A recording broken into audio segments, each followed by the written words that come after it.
Olá, queridos e queridas, vamos lá para a nossa aula número 4 da disciplina de Ética Profissional. Hoje nós vamos falar de alguns aspectos específicos sobre ética na advocacia, tá? Então, essa aula será a última em que nós daremos esse enfoque maior para as questões de cunho filosófico mesmo, acerca da ética. Então, a partir da próxima aula, nós já vamos entrar nas legislações, né, que vão trazer os aportes éticos para a atividade da advocacia, mas hoje, então, vou conversar com vocês um pouquinho sobre os problemas que envolvem o exercício da advocacia hoje em dia e os desafios que envolvem as questões éticas dentro dos eixos de problemas que serão apresentados, tá bom? O livro base, o texto base para a aula de hoje é o Roberto Aguiar, tá? Que ele fala, enfim, o livro chama A Crise da Advocacia no Brasil, então, obviamente, ele fala dos problemas enfrentados e as questões éticas, elas vão aparecer aí como um plano de fundo, tá bom?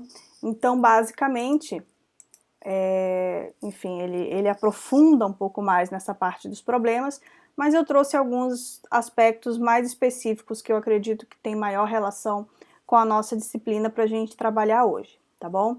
Então, são eles, né, pensando aí na ética na advocacia,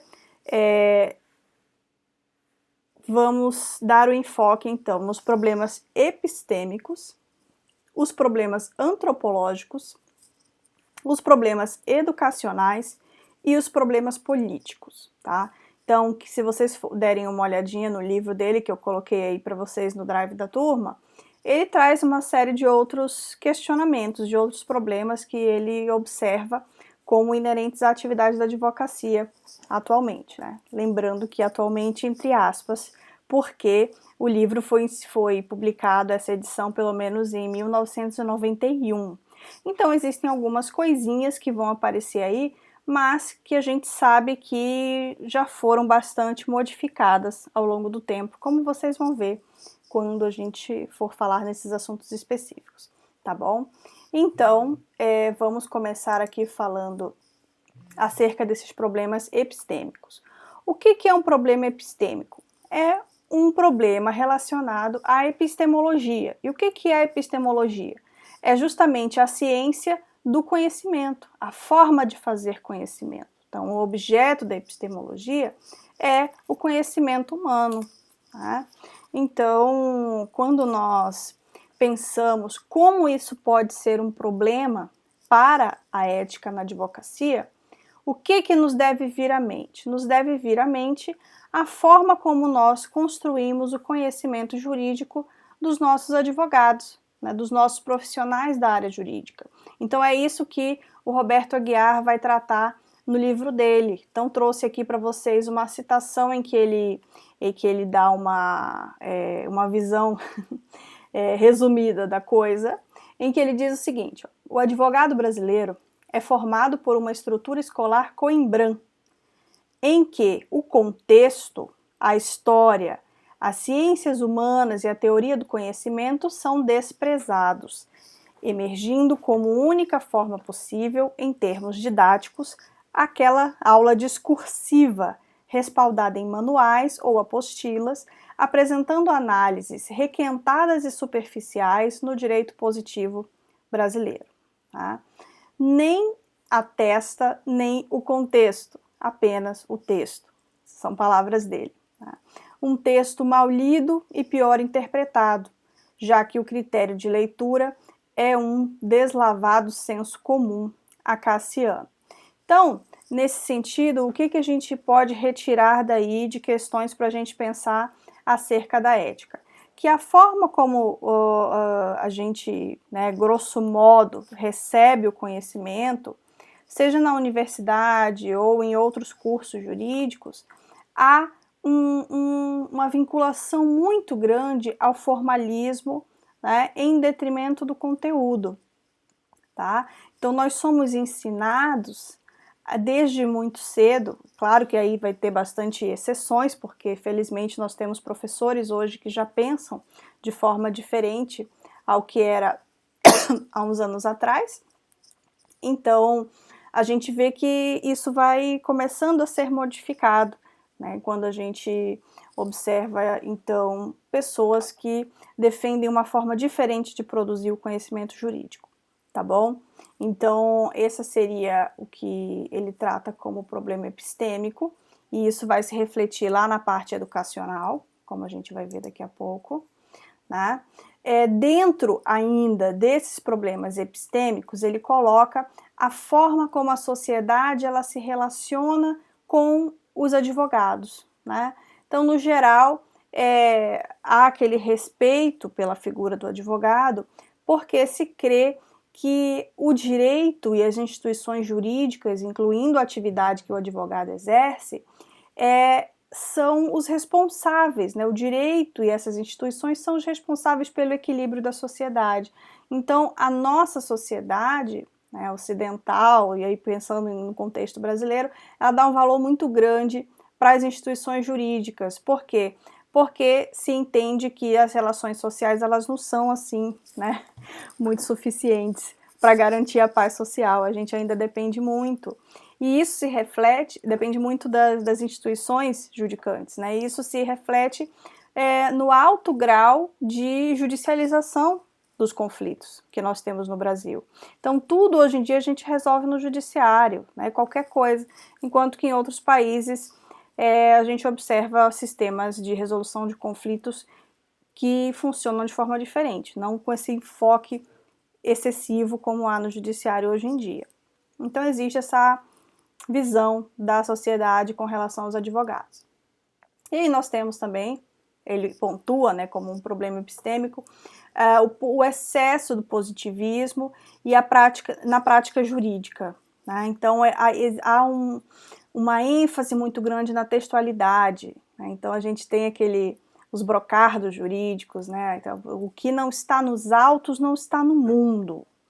Se você não pôs, não argumentou no processo, então não é possível verificar isso de uma outra maneira. Então a gente vê que há esse excesso de formalismo. Então muitas vezes, né, pensando aí na questão de justiça, nos casos específicos, às vezes você não consegue um provimento da justiça tal como se esperava, né, seguindo um senso de justiça, um senso adequado do que seria a justiça ou o papel do Estado no sentido de garanti-la, a gente não observa, às vezes, por conta de um formalismo. A gente não tem válvulas de escape para fugir dessas questões. Então, a gente está muito vinculado ao positivismo. E aí ele coloca também a questão da superficialidade quando se trata da epistemologia no direito. Então, como a gente está falando aqui de formas de construir o conhecimento jurídico, o que ele quer dizer quando ele fala em superficialidade? Ele diz que os trabalhos jurídicos no campo científico, no campo acadêmico, no geral, eles são genéricos no fundamento e detalhista no que se refere às normas. Então, aquilo que dá a base de sustentação para os argumentos que estão envolvidos ali naquela análise, não tem um tratamento aprofundado de maneira adequada, estando mais a preocupação maior voltada sempre para a questão da norma, se a norma está correta, se a norma está coerente, se há uma sistematicidade adequada das normas, e aí a fundamentação acaba passando às vezes desapercebida, né? E isso é um problema quando a gente quer pensar o direito como uma ciência, tá? Então a gente precisa fundamentar muito bem as nossas bases, especialmente nas pesquisas científicas. Então a gente precisa colocar isso de maneira adequada para que não haja dúvidas e nem perda da qualidade acadêmico-científica nos textos jurídicos, ok? A última questão que ele coloca aqui, né, ele trata os profissionais da advocacia, no contexto em que ele escreveu, como uma categoria alienada, né? como uma categoria que não se preocupa com questões sociais, né? Ela está basicamente voltada à ascensão profissional e, como resultado, há uma ausência de crítica. E aí os profissionais jurídicos eles acabam se tornando aquilo que a gente ouve todos os dias na universidade. Todo mundo fala, inclusive eu, porque é uma coisa que é difícil desarraigar, né? Desapegar de certos vícios, mas operador do direito. Então, o que é o advogado? Ele é o operador do direito, ele pega a norma, ele interpreta a norma, aplica num caso concreto para defender o direito do cliente dele, né? O que é o juiz? É o aplicador da norma, né? Todo mundo está aí para aplicar normas.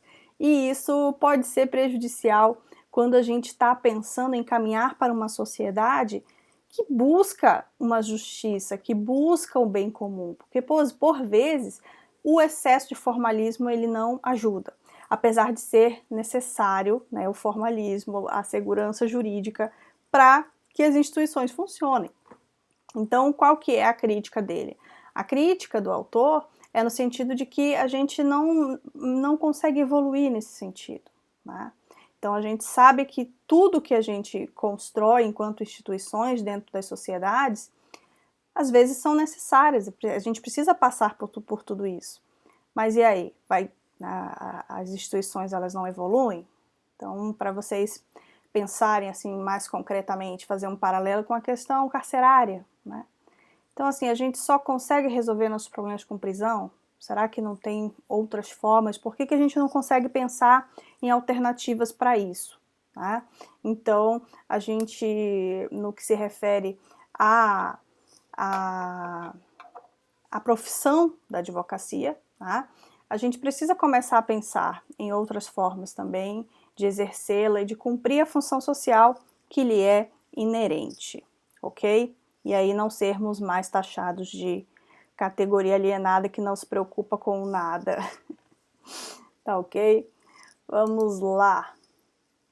Ainda nos problemas epistêmicos, onde ele se alonga mais. Então, ele cita também o que ele chama de destempo. Tá? Então, o destempo, segundo o Roberto Aguiar, é o atraso do advogado com relação às novas tecnologias. Lembrando que ele estava escrevendo no início da década de 90. Então, hoje em dia, a gente já tem situações que nos levam a pensar que já não é tão feia assim a situação de atraso tecnológico dos advogados, né? Então, por exemplo, quando eu terminei a faculdade e comecei a advogar, o tempo que eu fui estagiária em escritório jurídico, né, a gente ainda fazia aquelas petições enormes. Eu trabalhei assim em três escritórios jurídicos diferentes. Então, um deles era um escritório muito grande que advogava para Oi, para todas as operadoras telefônicas, então era muito processo, era assim absurda a quantidade de processos que a gente atendia lá no escritório, e os outros eram pequenos. Mas aí o que acontecia? Esses escritórios grandes, eles tinham uma estratégia assim, que eu não sei até que ponto isso era uma estratégia boa, eu sempre questionei isso. O que eles faziam, né? A petição deles, né, de resposta, as contestações, eram calhamaços, assim, de 500 folhas. Porque eles faziam peças enormes e a gente tinha que trabalhar em cima daquelas peças que já estavam prontas, eram assim, coisas gigantescas. Eles colocavam 500 milhões de jurisprudências, ficava um troço desse tamanho aqui. E naquela época, você tinha que protocolar aquilo, tudo, lá no cartório da vara, né? E você tinha que fazer aquele protocolo, você chegava lá no estagiário com aquele troço lá para dar entrada, e aí o funcionário olhava assim para você e falava, cara, eu não acredito, né? Com aquela cara assim, eu não acredito que você vai me fazer carimbar folha por folha dessa contestação. E era o que os coitados tinham que fazer, né? Carimbar todas as 500 e tantas folhas da contestação por processo. Era sem noção. Então, assim, Tinha também um setor de advogados não, de estagiários, que era designado, olha para vocês verem, né, como é que era a coisa há um tempo atrás, que era designado para ficar lendo o diário oficial. Todo dia se recebia o diário oficial ali impresso, e aí os estagiários tinham que ficar procurando se saiu alguma coisa da empresa. Hoje em dia, obviamente, nada disso é dessa forma, né? Então, hoje em dia, você vai abrir um escritório de advocacia, você vai contratar ali um software que vai fazer isso para você, vai puxar as publicações no teu nome, né? Você não vai ficar catando coisa em diário oficial.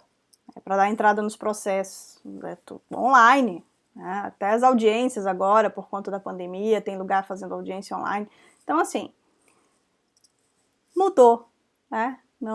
Já não há esse descompasso tão grande como se via há 20 anos atrás, tá certo? E aí, continuando, ele coloca aqui que na construção do conhecimento jurídico, a gente também tem aversão pelo empírico, né? Então, o que isso quer dizer, né? Será que a gente já parou para se pensar nisso? Por que nas outras ciências há um estudo bem mais aprofundado das causas, da história, da forma como as leis são pensadas, ou as leis não, né? Outras coisas, outros temas, né? O objeto de conhecimento ele é destrinchado em outros cursos. No direito, a gente lê lei, lê doutrina e lê jurisprudência, né? Não tem esse confronto com o empírico no geral. Claro, gente, que tem exceções, tem muitos professores aí que são geniais, que trazem a experiência da prática, que falam das suas dificuldades dentro da advocacia, dentro das demais profissões jurídicas que cada um exerce, né? Óbvio que existe, mas o que eu estou dizendo para vocês é que tradicionalmente isso não acontecia no direito. É algo novo que está sendo construído agora, tá bom? Então, por isso que ele coloca. Eu nem li para vocês aqui, ó, mas aqui eu trouxe no slide também uma outra citação do livro, em que ele diz assim, olha, o advogado é artesanal no mundo da tecnologia, é retórico no mundo da demonstração, é individual no mundo onde o coletivo se defronta, é monista quando o mundo é pluralista, é uno quando o mundo concreto contemporâneo é fragmentário e é ineficaz no mundo do planejamento e da eficácia. Felizmente, eu acredito muito que a gente está mudando esse quadro, tá bom? Então, vamos lá. Aí ele vai falar também do que ele chama de problemas antropológicos, né? Então, o que é antropologia? A ciência que estuda o ser humano, tá? Então, para falar de ética na advocacia e pensando na atividade do advogado, que problemas antropológicos são esses? Essa noção que nós temos no direito acerca do ser humano, tá? E aí, no livro, o Roberto Aguiar, ele vai falar de uma coisa chamada, que ele denomina de padrão napoleônico. Então, o direito brasileiro, ele tem grande influência do Código francês, né, do Código Civil francês, que é o Código de Napoleão. E esse código, ele trata os direitos sob uma perspectiva individual e proprietária, né?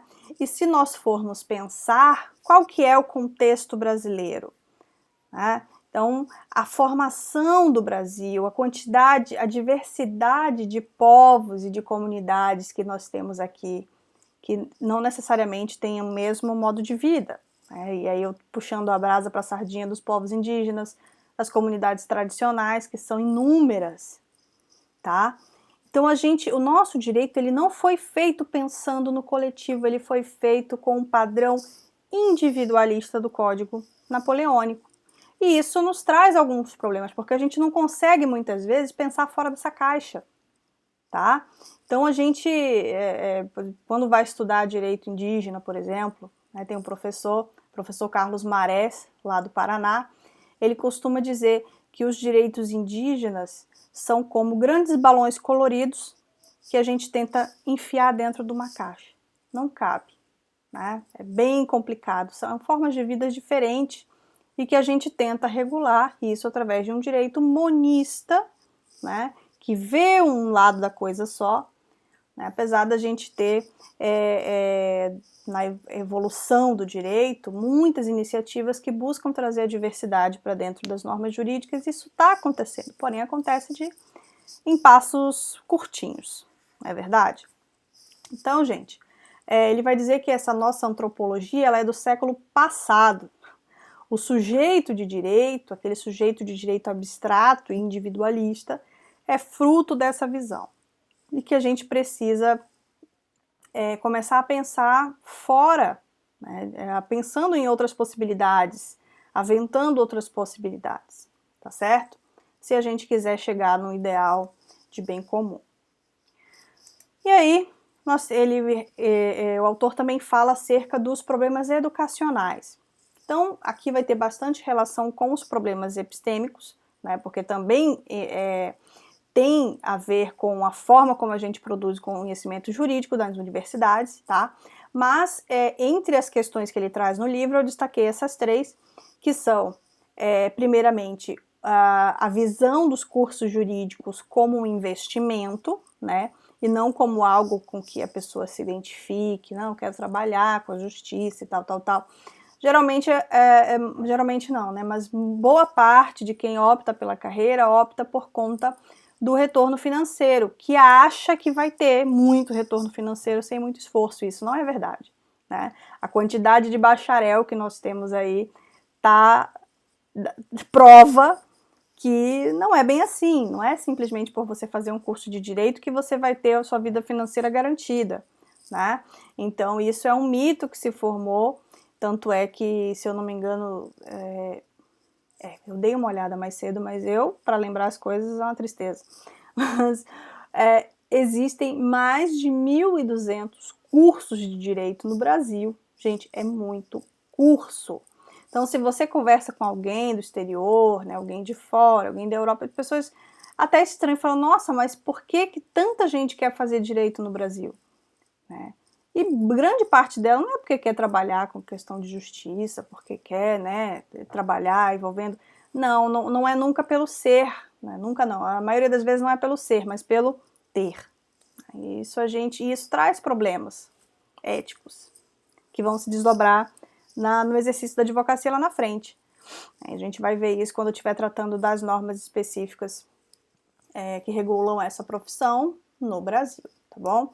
Então, em segundo lugar, nós temos a resistência à pesquisa, né? Essa resistência à vinculação com a realidade no curso de Direito. Eu lembro muito bem quando eu era uma graduanda, a minha universidade, assim, eu tenho uma experiência diferente com isso, porque a universidade incentivava muito os alunos do direito a fazerem pesquisa, não só do direito, mas de todos os cursos. Eu fiz PIBIC 3 anos, eu fiz 3 PIBICs, né, durante a minha graduação. Foi algo que foi muito proveitoso para mim. Mas eu sabia que essa não era a realidade, tanto é que naquela época na Universidade Federal você não existia bolsista de PIBIC, ninguém fazia PIBIC. Hoje em dia, com a inserção de novos professores por lá, nós já temos essa realidade sendo modificada, né? Que bom! Então a gente tem pessoas trazendo essa relação do direito com a realidade através da pesquisa científica. Tá? E em terceiro lugar, a didática docente, que está muito relacionada com os problemas epistêmicos que nós vimos lá no início. Então, assim, o professor de direito, no geral, ele não estuda nada de didática, né? Ele simplesmente vai lá e existe aquela fórmula, né? Que a fórmula, o que é? É a lei, é a doutrina e o exemplo, né? Né, a ordem dos tratores não altera o viaduto. Mas geralmente o que a gente faz na faculdade de Direito é isso. E não é porque a gente não tem a intenção de fazer um conteúdo de qualidade, é porque normalmente a gente é ensinado assim. Então, o legal desse livro é que ele quebra bastante paradigmas e mostra os pontos em que a gente tem deficiências para que a gente possa melhorar enquanto prática docente. Tá certo? Então, esses são aí os problemas educacionais trazidos pelo autor. E em suma, meu povo, o que nós temos aí? Quais são os principais problemas, segundo Roberto Aguiar, que vão levar a uma crise da advocacia no Brasil, incluindo uma crise ética da advocacia no Brasil. Então, primeiro, são as motivações errôneas, né, para fazer o curso, inclusive. Então, muita gente acaba optando por escolher sem ter muita ideia, apenas pensando num possível retorno financeiro, o que é um mito, na minha opinião, tá? Então, existe esse foco no retorno financeiro e como... Não que o foco no retorno financeiro seja ruim, tá, gente? Eu não estou dizendo que é ruim a gente querer melhorar, progredir na vida. A gente tem que querer isso. Só que, se você tá fazendo direito, o que é o ideal? Que você trabalhe esse seu objetivo juntamente com o objetivo da tua profissão, que está estritamente vinculado a um sentido de justiça que precisa ser perseguido, né? Então, o exercício da advocacia e demais profissões jurídicas, ele vai solicitar que você tenha esse senso, tá bom? Aí, recapitulando também, existem falhas na formação dos juristas, né? O currículo das universidades foi uma coisa também que eu esqueci de citar, mas ele traz observações no livro dele, em que ele diz assim, que muitas vezes a gente fica discutindo sempre coisas abstratas e questões voltadas assim a pensar o direito como uma instituição abstrata.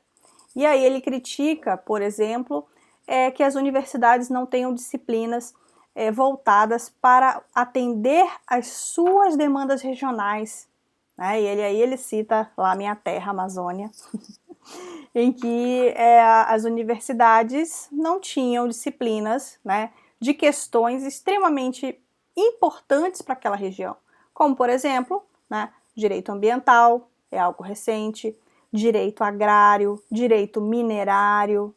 Então, questões que têm muita vinculação com a realidade social de cada região, precisam estar no currículo das universidades. E essa é uma luta que a gente, enquanto professor que pensa nessas questões, tem tido. Então, por exemplo, mais uma vez eu falo bem da minha universidade, onde eu estudei, onde eu fiz a minha graduação, que é a Universidade do Estado do Amazonas. É uma universidade super nova e o legal é que ela nasceu já com essa visão.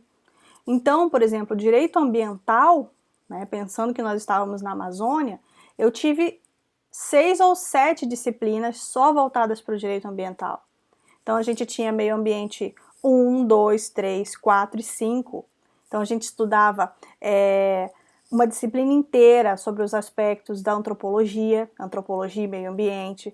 A gente estudava a questão tinha uma disciplina inteira só sobre crimes ambientais. Tinha disciplina voltada ao direito econômico e socioambiental, e você tinha uma vinculação bastante expressiva ali entre os professores, que traziam para a gente uma visão diferente do comum. Então, não é à toa que eu optei por pesquisar nessa área de direito socioambiental e é algo que eu gosto muito de fazer nas minhas atividades de pesquisa, tá? Apenas para que vocês tenham um exemplo mais concreto de como isso poderia se dar na realidade, ok? Na concretude das nossas relações, dos nossos currículos jurídicos, ok? Então ele vai fazer essa crítica a essa formação excessivamente técnica, a essas falhas que nós temos nas pontes com a realidade social e a atividade jurídica e a ausência da pesquisa empírica, tá bom? Então, termino aqui a nossa aulinha de hoje com uma foto dele, né? Ele faleceu já em 2019, mas gostaria de deixar essa frase dele com vocês, para que vocês reflitam nesse finalzinho de aula, né?